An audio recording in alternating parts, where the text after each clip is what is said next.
Assalamualaikum warahmatullahi wabarakatuh. Pada video kali ini kita akan belajar tentang materi teks eksplanasi menggunakan whiteboard animation, tugas mata kuliah TIK pembelajaran yang diampu oleh Ibu dosen Rate Septinindya Dwi Kumala MPD. Yuk simak video ini ya. Materi yang saya ambil yaitu pelajaran Bahasa Indonesia tentang teks eksplanasi kelas 5 fase C. Baik, di sini saya akan menjelaskan tentang pengertian, struktur, ciri-ciri, dan juga contoh tentang teks eksplanasi. Apa itu teks eksplanasi? Teks eksplanasi adalah teks yang berisi penjelasan mengenai suatu fenomena atau peristiwa, baik fenomena alam maupun fenomena sosial yang terjadi dalam kehidupan sehari-hari. Selanjutnya yaitu struktur teks eksplanasi. Ada 3 struktur. Yang pertama yaitu identifikasi fenomena yang disebut dengan pernyataan umum. Pada bagian ini berfungsi sebagai pengantar untuk menjelaskan fenomena atau peristiwa yang akan dibahas. Pernyataan umum seringkali mencakup definisi atau gambaran singkat tentang fenomena tersebut. Selanjutnya yaitu rangkaian kejadian atau yang disebut dengan urutan sebab akibat peristiwa tersebut. Pada bagian ini dijelaskan bagaimana fenomena terjadi, seringkali menggunakan pola sebab akibat. Penjelasan ini disusun secara sistematis dan berurutan agar mudah dipahami oleh orang yang membacanya. Yang terakhir dalam struktur teks eksplanasi adalah interpretasi atau yang disebut dengan penutup. Pada bagian ini berupa ringkasan, kesimpulan, atau dampak dari fenomena yang telah dijelaskan. Selanjutnya yaitu ciri-ciri teks eksplanasi. Yang pertama harus bersifat informatif. Yang kedua informasi yang dimuat berdasarkan fakta.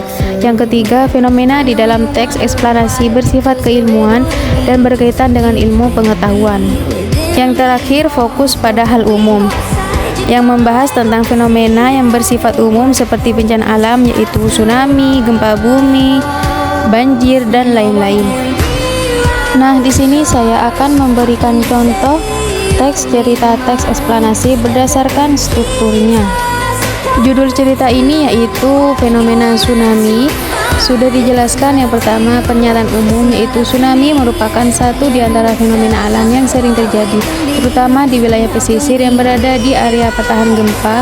Tsunami adalah peristiwa di mana gelombang laut datang menuju pantai secara tiba-tiba setelah terjadinya aktivitas tektonik. Nah, di bagian pernyataan umum sudah dijelaskan tentang definisi singkat fenomena tsunami. Selanjutnya yaitu rangkaian kejadian. Umumnya tsunami terjadi akibat adanya aktivitas seismik di tengah laut. Saat terjadi hal tersebut, maka patahan akan membuat air laut menjadi surut sementara waktu dan kemudian berbalik menuju pantai dalam bentuk gelombang besar. Tinggi gelombang dapat mencapai hingga 100 meter dengan kecepatan hingga 700 km per jam.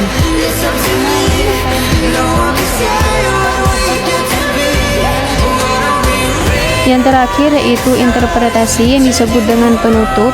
Tsunami merupakan fenomena alam yang patut diwaspadai. Oleh sebab itu, jika melihat air laut surut setelah aktivitas tektonik, sebaiknya segera menyelamatkan diri dan waspada. Nah, di penutup ini sudah dijelaskan dampak dari fenomena yang telah dijelaskan. Apa saja contoh fenomena alam yang sering terjadi di kehidupan sehari-hari? Yang pertama yaitu ada fenomena tsunami, fenomena banjir, fenomena gunung meletus, fenomena gempa bumi, dan juga fenomena lainnya. Yang terakhir yaitu kesimpulan. Teks eksplanasi adalah ringkasan inti dari teks tersebut yang menjelaskan hubungan sebab akibat atau proses terjadinya suatu fenomena. Teks eksplanasi bertujuan untuk memberikan pemahaman kepada pembaca tentang mengapa dan bagaimana suatu fenomena terjadi, baik fenomena alam maupun fenomena sosial. Terima kasih yang sudah menonton video ini sampai akhir. Wassalamualaikum warahmatullahi wabarakatuh.